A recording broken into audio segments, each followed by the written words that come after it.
E aí, tropa, tudo bem com vocês? Professor Renatão, mais uma vez na área, voltando aí com esse assunto, com esse concurso bacana que a gente está trabalhando com vocês, o concurso da ESA, período pré-colonial, certo? Olha só, antes de a gente começar a ver esse assunto aí bem bacana, que é muito cobrado na prova dos concursos da ESA, peço que você se inscreva aí no canal no YouTube do Professor Renatão, compartilhe, cara, o vídeo com seus amigos, esmaga o like com força. Qualquer dúvida você pode e deve deixar nos comentários desse vídeo, porque o seu comentário, inclusive, pode ser o tema do próximo vídeo. Olha aí que bacana, não é? Mas para isso a gente precisa da sua colaboração. A gente precisa que você realmente se inscreva, que a gente fica mais motivado para fazer vídeos para você, beleza? Deixa aquele like maroto, cara. Aquele like também é importante, porque o YouTube entende que você gostou desse vídeo e vai te notificar quando o professor Renatão ou algum outro colega professor postar um vídeo aí para você. Beleza? Olha só, logo abaixo desse vídeo tem alguns recados importantes, tem um link do nosso grupo para o concurso da ESA e tem mais o link da nossa página da ESA que a gente vai apresentar para você lá no final do vídeo, certo? Hoje nós vamos falar sobre o período pré-colonial. A gente sabe que o Brasil foi colônia de Portugal por um bom período, mas antes de o Brasil se tornar colônia, a gente tem um pré-colônia, um período pré-colonial, que é o assunto que a gente vai abordar nessa aula de hoje. Beleza? Olha só, antes de a gente começar a nossa aula, quero passar uma mensagem importante aí para você. Não se faz concurso só para passar, se faz até passar. Então você que está começando agora a estudar ou que já prestou alguns concursos, principalmente da ESA, e infelizmente não conseguiu o resultado que você queria, a sua aprovação, cola na equipe do professor Renatão, cola aí na galera que está trabalhando junto com o professor nesse concurso da ESA, que eu tenho certeza aí que a gente vai conseguir te auxiliar. A gente vai dar aquele bizu que vai estar na prova para você. Hoje, inclusive, no final desse vídeo, tem um bizu que o pessoal confunde bastante e eu vou destrinchar ele para você não errar mais em prova nenhuma. Beleza? Então, se faz até passar. Bora para lá então, galera. Bora para a dica. Vamos lá então, galera. Começando aí, a gente tem que entender que a gente está falando em um período pré-colonial, antes da colônia. Olha só o prefixo, pré. Tá? Antes da colônia. O Brasil se transformou em colônia de Portugal, foi uma das fontes de comércio e renda da coroa portuguesa, mas antes de ter toda essa produção, essa colônia, essa fazenda, digamos assim, podemos pensar numa colônia como uma grande fazenda, um cultivo de várias benfeitorias. Antes disso, a gente teve só a exploração. Vou te dar um exemplo.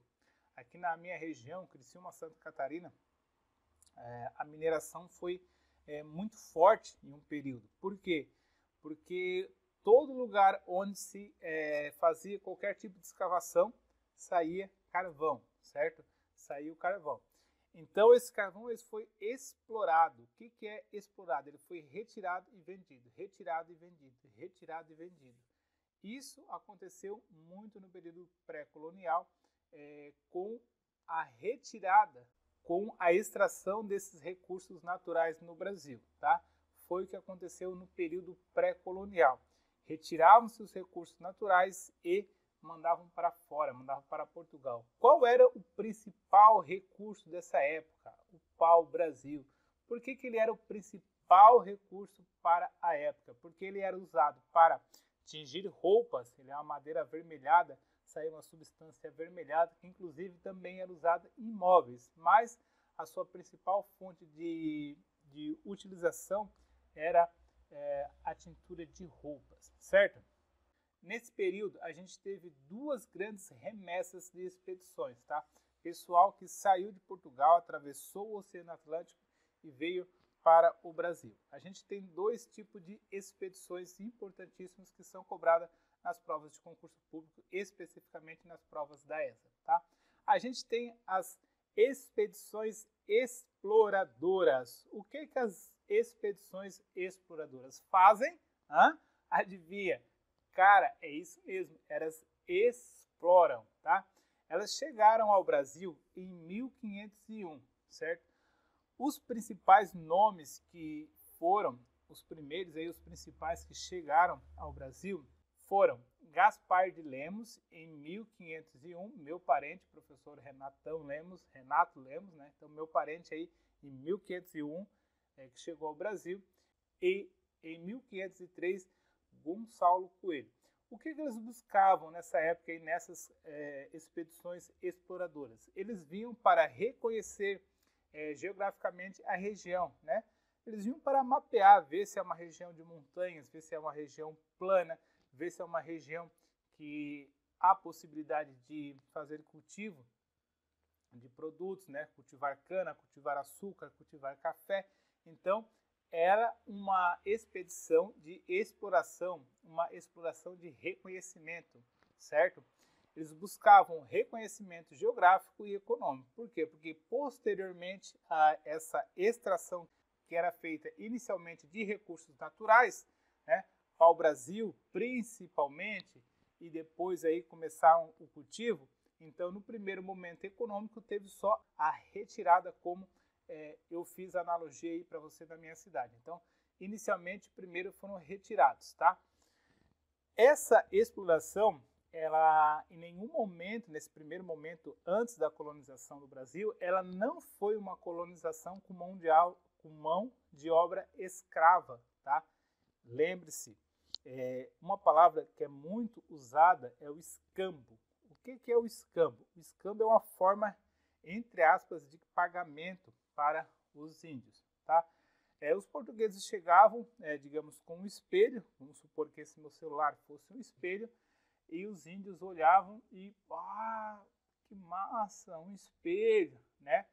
Claro que não era essa linguagem que tinha, né? Mas para ficar fácil para você entender. E aí o português dizia assim, ó, índio, eu te dou esse espelho aqui e eu quero 10 toras de pau-brasil. O que o índio fazia?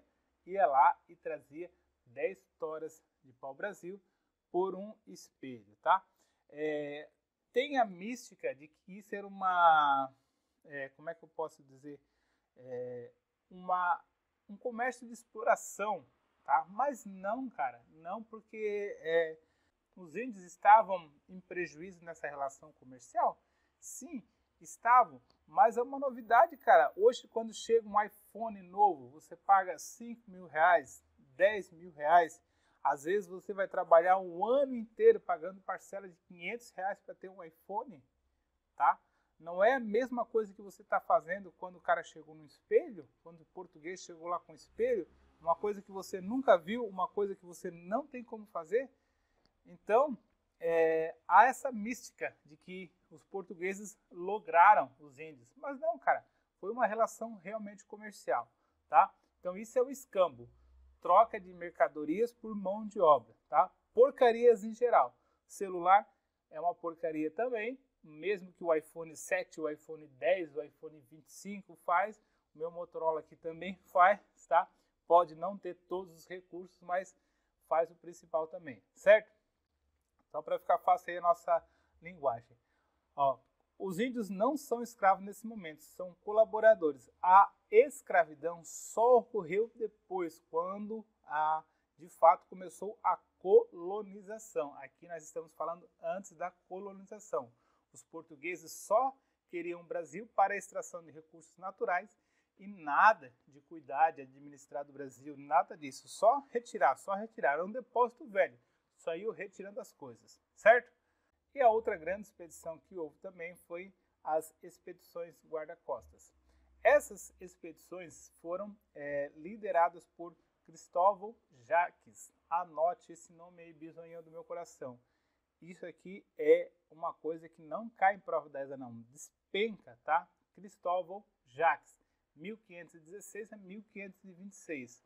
Ele veio com essa expedição com o objetivo de combater o contrabando de pau-brasil pelos piratas franceses. Porém, não deu certo. Olha só, vamos analisar a situação. Primeiro, por que expedições guarda-costas? Por quê? Porque elas vieram garantir o direito de Portugal de fazer essa exploração.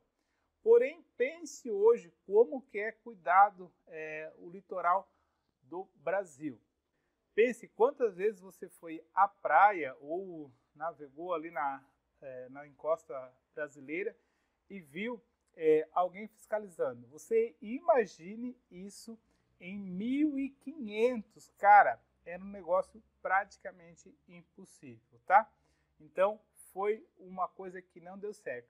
E essa expedição veio com o intuito de proteger quem? Proteger o território do Brasil, que pertencia a Portugal, dos franceses, tá? Proteger principalmente dos franceses e de outros estados aí que estavam explorando essa rota marítima. Beleza? Vamos lá. A ocupação definitiva só ocorreu em 1530 para não perder o território para os franceses. Então, como as embarcações guarda-costas não deram certo, o que Portugal pensou? Bom, então, se esses caras estão indo lá explorar nosso Brasil, nós vamos colonizar lá e nós vamos ficar lá em todo o litoral brasileiro, né? Em todo o território do continente, daquela ilha, daquele novo mundo, e aí sim ninguém mais vai conseguir tirar o nosso pau-brasil. Tudo isso aconteceu porque os franceses eles não reconhecem o Tratado de Tordesilhas, né? Até o rei lá Francisco I, o rei da França, ele sempre dizia o seguinte: eu quero ver, me mostrem aí o testamento de Adão e Eva, que diz que o novo mundo, a América, a nova terra descoberta, novo mundo porque descobriu-se um novo continente. Então, apelidou-se de Novo Mundo. Aquilo ali até pouco tempo atrás não sabia da existência. E aí o rei Francisco dizia o seguinte: onde é que está o testamento de Adão e Eva que diz que o Novo Mundo só pertence a Portugal e Espanha? Eu quero ver esse testamento, me mostra esse testamento. Por isso que os franceses eram sempre os piratas, né? Iam lá sempre explorando também essa região. Na verdade, a palavra pirataria ela é muito mistificada hoje em dia, mas a pirataria, na verdade, é você fazer uma coisa sem autorização. Por exemplo, se você compra um DVD pirata, você está reproduzindo aquilo sem autorização. Então, se você pagar os impostos devidos para aquela pessoa, você pode fazer aquele comércio, tá? Então, a pirataria é sem autorização. Por exemplo, se você está assistindo essa aula do professor Renatão, que você não adquiriu comigo, tá? Se você não adquiriu comigo, me procura e a gente conversa. Se você não adquiriu comigo, você fez uma pirataria, tá? Você contribuiu, você pagou para uma outra pessoa que não tem nada a ver os direitos dessa aula, entendeu? Então, a pirataria entenda-se como sem autorização. Bora? Vamos lá, então. Em 1530, o rei português Dom João III, conhecido como o Colonizador, enviou a expedição Martim Afonso de Souza com o objetivo de, nome importante, Martim Afonso de Souza e o rei Dom João VI, conhecido como o Colonizador. O objetivo era consolidar a colonização de Portugal. Então, foi aquela ideia que eu falei há pouco tempo atrás. Então, já que a gente não conseguiu cuidar, vamos pegar e vamos povoar, vamos deixar todo o nosso povo lá no litoral, que aí, quando os franceses chegarem, a gente vai ver. Ou qualquer outro povo que chegar para explorar a nossa região sem autorização, a gente vai ver, tá? Eles queriam combater a pirataria, acabei de mencionar, e começaram a cultivar produtos agrícolas. Então, agora vamos começar a plantar a cana-de-açúcar, que foi um dos primeiros cultivos de Portugal aqui no Brasil. E para garantir a posse da terra, como eu falei, vamos povoar que aí ninguém tira mais a gente de lá, certo? Foi isso que aconteceu. Decorem, bisonhãos do meu coração, decorem. Decore aí, meu bisonhão. Martim Afonso de Souza, militar, chefiou a expedição colonizadora, tanto no litoral quanto no interior do Brasil. Porque no litoral era fácil, né? Chegava, atracava ali, colhia uns pau-brasil e depois para entrar Brasil adentro, né? Então, também foi Martim Afonso de Souza que contribuiu para essa exploração ao interior do Brasil, tá? Ele também criou o primeiro engenho de açúcar no Brasil, tá? Como eu falei aqui em cima, ó, o primeiro produto agrícola no Brasil cana-de-açúcar, que foi o primeiro produto aí que foi começado a exportar.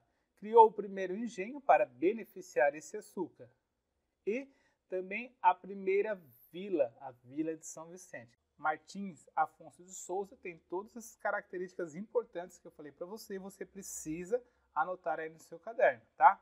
E aquele bizu para você não fazer mais confusão. Primeira Vila São Vicente, olha só, coloquei em vermelho aqui, ó, I, tá? Primeira Vila Vicente, então para você não confundir, cara, Primeira Vila São Vicente. Diferentemente da primeira cidade, tá? A primeira cidade fundada pelos portugueses. Cidade tem o D, ó, D. Então, primeira cidade fundada pelos portugueses, Salvador, certo? Não confunda primeira vila com a primeira cidade, certo? Primeira cidade também fundada pelos portugueses e a primeira vila de Martins Afonso de Souza, certo? Bom, espero que eu tenha ajudado você nessa aula. Qualquer dúvida você pode e deve deixar nos comentários desse vídeo. E a gente se encontra aí numa próxima aula. Um abração e até mais.